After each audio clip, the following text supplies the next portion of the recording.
All right, good afternoon. I'm John Delancey, and welcome to MTM Live. Today, we're going to be talking about the last 5 of Mickey's 10 commandments for marketers, and I was just looking at the screen and not the camera. This is why it takes practice.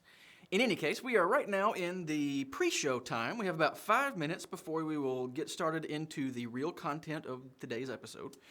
So right now, I'm just making sure everything's up and running, and comments are live, and I can see everybody, and we'll get started on the real show in just a moment, or a few moments. In the meantime, you can warm up a little bit and let us know how you're doing today, how your week's going.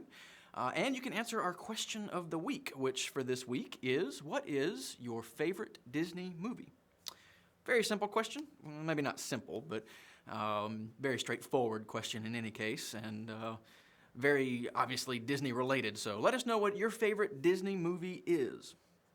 Mine, as I mentioned somewhere in our social sharing, is Wall-E at the moment.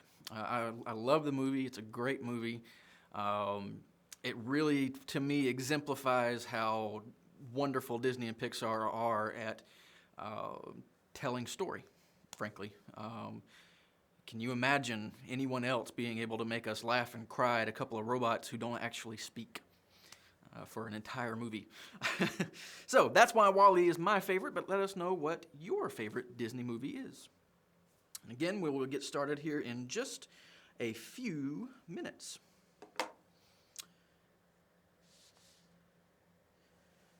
Let's see.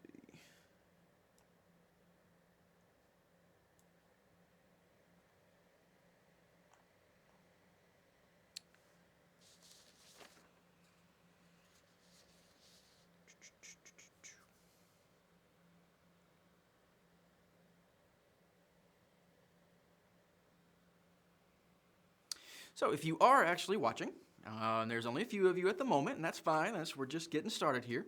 But if you are actually watching either live or after the fact, I'd love to know what you think of the format, where we have this lesson at the beginning of the week on Monday, and then we kind of expand on and discuss that lesson on a live stream on Wednesday. So that was the idea that we started this whole project with. But I would very much love to know if it is useful to you as the viewer.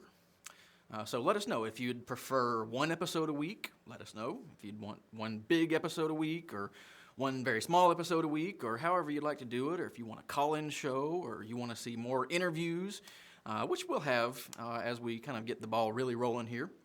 We'll have more interviews like that.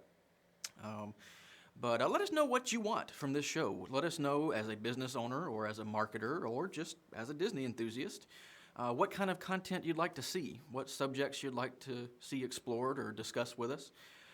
We've got a list of about 115 episode ideas so far that we're working on. We'll have 12 episodes for this season, but definitely let us know what topics you are interested in so we can make sure we're covering it. It's not all about the things that we want to talk about. Of course, we'd love to talk about those, and we hope that they intersect. But let us know, and we will be sure to incorporate all of that feedback.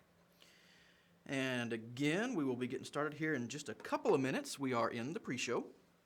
So if you have just joined us, answer our question of the week if you'd like, which is, what is your favorite Disney movie?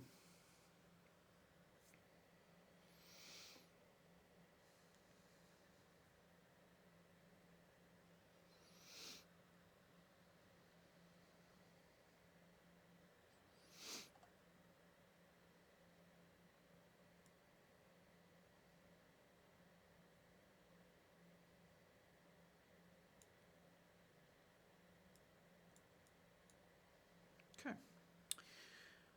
We are going to get started in just a second. Who do we have viewing? Stephanie Parker Morales. How are you, Stephanie? Hadn't talked to you in a little while, and I'm sure I'll be hearing from you pretty soon. We got a lot of stuff going on, so that's awesome. And I see my lovely wife, Sabria, has just joined as well. Hello, Sabria. How are you? All right. Well, it is 1 o'clock, or fixing to be 1 o'clock. I'm calling it 1 o'clock. So we're going to get started with today's episode. So, hello. Welcome to MTM Live. This is our weekly live stream discussion to follow up our weekly episode, which explores a lesson in marketing inspired by the Walt Disney Company. This week, we will be talking about the part 2, or numbers 6 through 10, of Mickey's 10 Commandments for marketing. So, let's get into it. Now, as a very quick review, these 10 Commandments were originally written by Marty Sklar. Marty Sklar is a legendary Imagineer at Disney who finished his career as the president of Imagineering and is one of the men still around who worked with Walt himself in the very beginning. And he originally wrote these 10 Commandments for the Imagineers, not for marketing, obviously. But they were written to help the Imagineers keep in mind what made Imagineering so successful. These were the kind of core tenets that have since been expanded, but these were the core 10 tenets that were designed to focus the Imagineers' attention on those things that made them better than anybody else in the business. Very early on in the contemplation of this project, of the Marketing the Magic project, I came across these 10 Commandments, and I was very immediately struck by how applicable they each are to marketing. The kinds of story that the Imagineers were telling in the parks are very similar to the kinds of stories and the methods that we would use in marketing to tell our company's story to our prospective customers. So that's where the idea came from, and last week we started with numbers 1 through 5. And as a very quick review, we'll go over those. So number 1 is know your audience. Number 2 is wear your guests' shoes. Number 3 is organize the flow of people and ideas. And there, Mr. Sklar and we were kind of referring more to not just basic organization, which any business needs, but organizing the flow of your guests, or in our case, our customers or prospective customers, through the various experiences that we create for them. We want those to be very organized and the flow to be very smooth and very focused. The 4th commandment is to create a weenie. Ha ha. Get it out of your system. I get it. And the 5th commandment was to communicate with visual literacy, which is more and more important for us in marketing as social platforms and as video begin to take off as marketing channels. That visual literacy is very important to keep in mind. Now, this week, again, we're going to go through number 6 through 10, so we're just going to dive straight in. Commandment number 6 is, sorry, I was distracted there for a moment. This is live. Commandment number 6 is to avoid overload. Now, I love this one because I tend to overload myself. I tend to take on too many responsibilities in my business. That's just who I am. But that's actually not what we're talking about here. We're talking about not overloading your guest, in the case of Disney, or in our case, our customers or prospective customers. As business owners and as marketers, it is our job, to understand everything we possibly can about our business, about our customer, about our customer's problems specifically, about the solutions to those problems, and about how our solutions to those problems are the very best, and that our customers should choose them because of that. Because we have all of this understanding, all of this knowledge that we've accumulated over the months and years of sweat and tears and research and testing and everything else, we have all this information, and so it's very tempting to try to give all that information to our prospective customers, usually at once. It's particularly in terms of content marketing. So think of a blog post or a video. It can be very tempting to provide far too much information and merely overload our visitor or our viewer with that information, rather than breaking things down into kind of bite-sized segments that they can digest more easily and that speak more directly to what they're concerned about at that moment. So we want to keep that in mind at all times. And one of the best examples I've actually heard of this comes from one of my clients and oldest friends, who is an attorney and teaches other attorneys their continuing education on a yearly basis. And he talks about this problem rather often, actually, in terms of in courses about jury communication and trial practice and things like that. And he talks about it in very much the same way that we do, in that when an attorney goes to trial, he has spent sometimes years gathering all of the information pertaining to this case, doing all of that research, sometimes into very in-depth scientific or engineering-related or legal subjects, obviously. And so he spent all of this time, sometimes, again, years, gathering this information and building this understanding of that information, building his case, obviously. And so in the couple of weeks that he has to make his case or her case to the jury that's been assembled, these 12 people who don't have any idea what's going on, they have varying levels of education and potential understanding of the subjects that are being discussed. In those couple of weeks, it's very tempting to that attorney to try to cram every iota of information into his testimony, into his opening statements, and into all of this process of trial in that very short period of time. And all that's going to do is overwhelm the jury, and they're not going to be able to sift out the important information. Your job as the business owner, or especially as a marketer, is to pick out those important bits of information and make sure that that's your focus and that's what you give to your prospective customer. Now, commandment number 7 is to tell one story at a time. Very, very much related to commandment number 6. And what this is talking about is imagine a ride. Imagine an attraction at Disney World. You go get on this attraction that's the Peter Pan ride in Fantasyland at Magic Kingdom.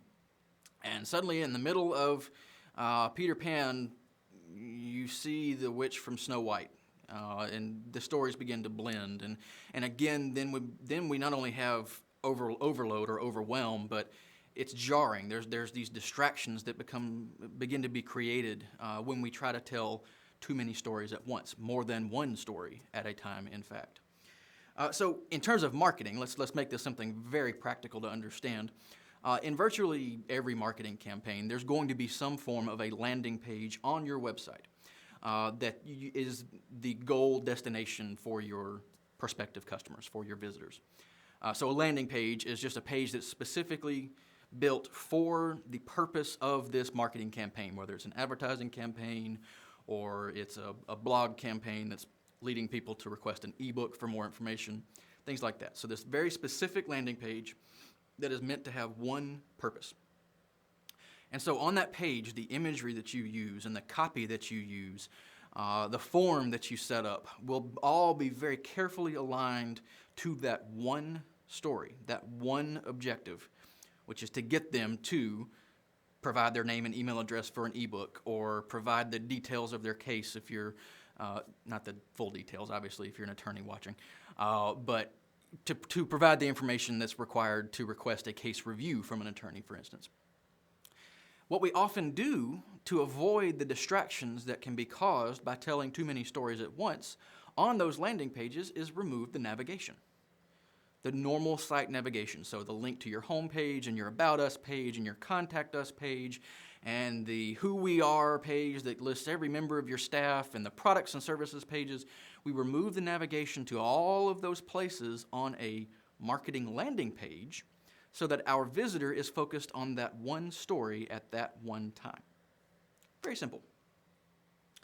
Look for those areas anywhere in your marketing that you can focus your story down to one and make it very logical and very concise so that you stay in compliance with commandments number 6 and number 7 here. Now, commandment number 8 is to avoid contradictions. Now, what does that actually mean? Again, in terms of the theme parks, we could think of this at Disney World in terms of the different areas of the Magic Kingdom.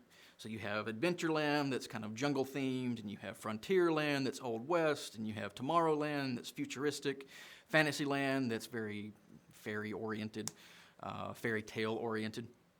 And you will never see a cast member from Adventureland dressed for Adventureland in fatigues and in the jungle wear that they wear in that area. You'll never see that cast member in Fantasyland, because it would be jarring. It would be a contradiction in your story.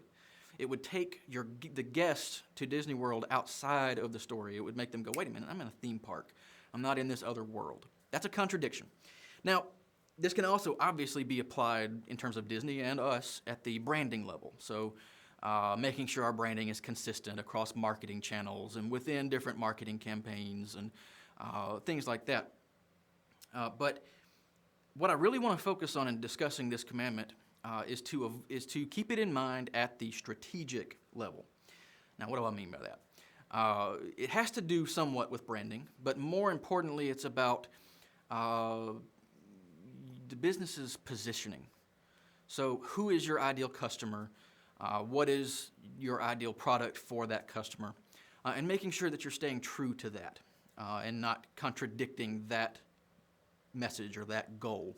I provide a pretty good example of this in some upcoming content from my own practice, as a marketing professional. And the example that I give is of this one marketing channel that we were trying to get to work for my client. And what we found was that we couldn't compete at the price point that we set because we had positioned our brand as being a higher quality content provider. But in this specific marketing channel, competing at that price point was proving to be very, very difficult. So we ended up in this price war spiral. And that led us down this path into selling our products at prices that we never intended to, that created a position for our brand in our customer's mind that was not the position we wanted to be in. And specifically, it created contradictions. So the customers that found us through that channel saw very different messaging, very different pricing, very different branding than the customers that we approached through every other marketing channel. And that is a contradiction that is very difficult to resolve, particularly when those customers start calling and saying, wait a minute, my buddy just called and got it at this price point. Why aren't you selling it to me 10 times higher?